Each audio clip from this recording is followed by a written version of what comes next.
All right, so fifth graders, we are going to do a science mini lesson. So I'm going to go over kind of my expectations for science today and what I would like you to do. So the first thing I'm going to do is read. We're learning about physical properties. So I want you to think back to our science experiment that we did a week or so ago, where we were measuring different properties of materials. We were taking things and could they bend? Could they reflect light, or were they transparent? Did they get cold easily? So I want you to think about the objects that we tested and kind of apply that knowledge as we go through this. So something is that you are going to read about is called physical properties. So I'm going to read that to you out loud, and I want you to, as I'm reading, think about the different kinds of physical properties that objects could have. So it's called I'm just gonna go start reading. A characteristic of matter that can be observed and or measured is called a physical property. So the reason it's called a physical property is we can see it, we can measure it. It's not invisible to us. We can measure if something can bend. We can measure if something gets cold, which is what you all did during that experiment last week. So these properties can be observed without changing the materials. Some physical properties include the following. So our code word on Monday for those of you that were here was conductivity. So conductivity is how energy such as electricity or heat can move through a material. So metals such as iron, silver, and copper are good conductors of heat and electricity. So thinking back to our experiment, the paper clip got cold really, really easily. The wooden toothpick did not. It's not a conductor. Conductivity are things that get hot or cold easily. So think about when you touch a hot stove, your immediate response is, ow, it's hot.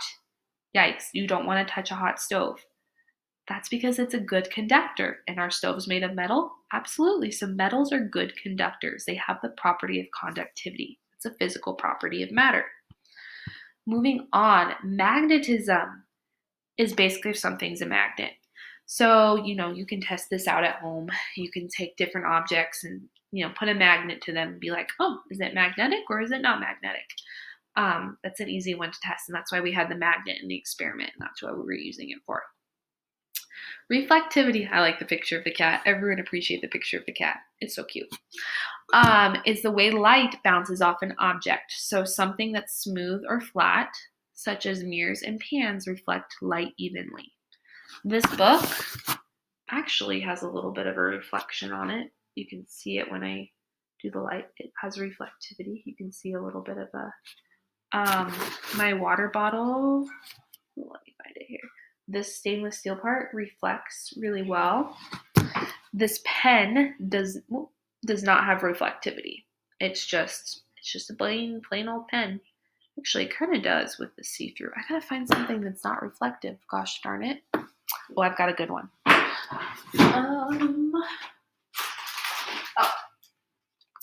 This mask. Aren't you guys so glad that you don't have to wear those for a week? Have a nice little break from wearing a mask. There you go. One positive thing about this. This mask does not reflect light very easily, so it doesn't really have reflectivity. And then solubility. Can it dissolve into water? So if you guys ever put sugar or salt into a glass of water and let it spin around, that's solubility. And that is pretty self-explanatory. You put it in, and if it disappears, it's soluble. So I'm actually going to do a little experiment with you. How fun is that? Okay, so I wish you could do it with me. Be right back.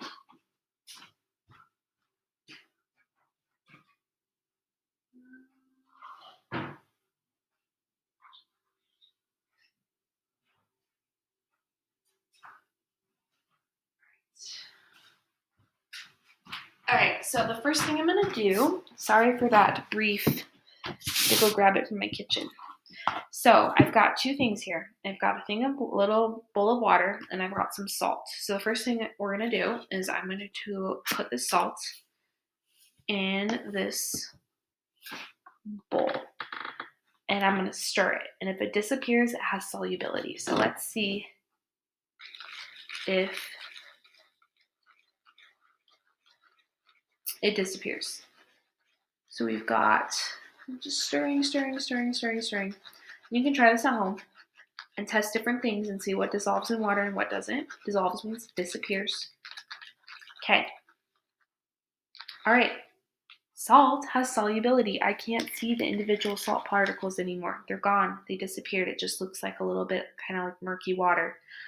If I were to stir it for a longer time, it would be a little more clear than probably what it is now. So that's solubility. All right. So now I'm going to show you something that's not solubility. If I were to stick this pen in the water and leave it overnight, it might rust maybe, but it's not going to disappear. It's not. It's not going to disappear in the water. It's just going to just kind of hang out and just be a pen. So this would be, the pen is not soluble. The salt in the water is soluble. Okay? So after this video, you guys are going to have a quiz that you need to take about this. So make sure you're paying attention. You need to rewatch it if you can. All right, so I'm going to play a video for you now, all about physical properties. So I'll put that up there for you. Take a look around. What types of matter can you find? Matter is anything that has mass and takes up space, including air. Different types of matter make up different materials. Materials have properties that can be observed and measured. You can observe properties like color, odor, texture, and flexibility, the ability to bend without breaking, and hardness, or how easily something gets scratched. And you can check reflectivity, or the way light bounces off an object. You can identify other properties by measuring or testing them. You can test mass with a balance or magnetism with a magnet. You can drop a material into liquid to test solubility, or whether it dissolves. Scientists have safe ways to test electrical conductivity, which is how well electricity passes through a material. People can also test for thermal conductivity, or how well heat moves through a material. The properties of materials make them good for certain things. For example, glass has properties that make it good for windows. Like, it's not soluble in water, so it won't dissolve when it rains. And glass is transparent, which is a great property for a window. Oh, kitty. It's quite hard, so it won't scratch or break in a storm. The windows in most homes can resist winds up to 120 kilometers or 75 miles per hour. Though more concentrated forces, like the force of a moving baseball, can shatter the glass. Another material used in buildings is steel. Steel is made by combining a strong metal, iron, with carbon, making it even stronger. So cool. That's what we've been reading about. So here you go. You guys already know all about steel. So let's keep listening and see if they can teach you something we don't know about steel. Steel can make a strong frame for a building on its own. And steel bars can be added to make concrete stronger. Reinforced concrete makes up the foundations for many buildings. Steel is also a great material for long bridges and tall skyscrapers. Steel or other kinds of metal can be pressed into flat, thin sheet metal. The flat shape makes it lighter and more flexible than other forms of steel. Sheet metal can be used to make roofs. It's highly reflective, so it reflects the sun's rays back into the atmosphere. This helps to keep the building cool. What other properties are important in a house? Behind the walls, electricity is traveling to your lights and outlets.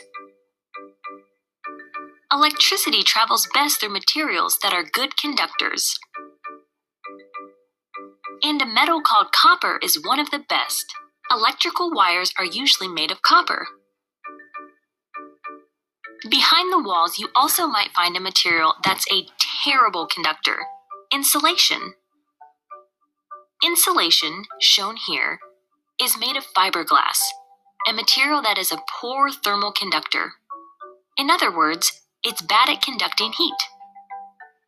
Insulation helps keep warmth inside buildings in the winter.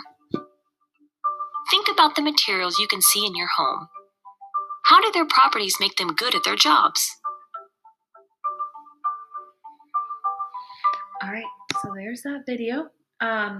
If you need to rewatch my recording, you are more than happy to if you didn't catch something. And once you finish this video, you can start that Google Forms quiz for science, and you guys will do fabulously.